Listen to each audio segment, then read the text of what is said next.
చూస్తే అతని తలపే నిండిపోయింది.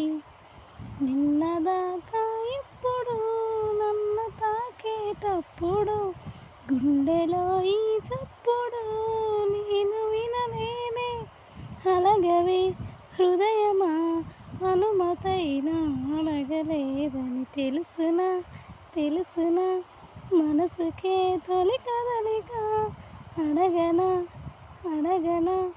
అతడినే మెల్లమెల్లగా నమ్ముతాడో నమ్మడో అని తేల్చుకోలేక, నవ్వుతాడో ఏమిటో అని బయటపడలేక, ఎలా ఎలా దాచి ఉంచేది, ఎలా ఎలా దాన్ని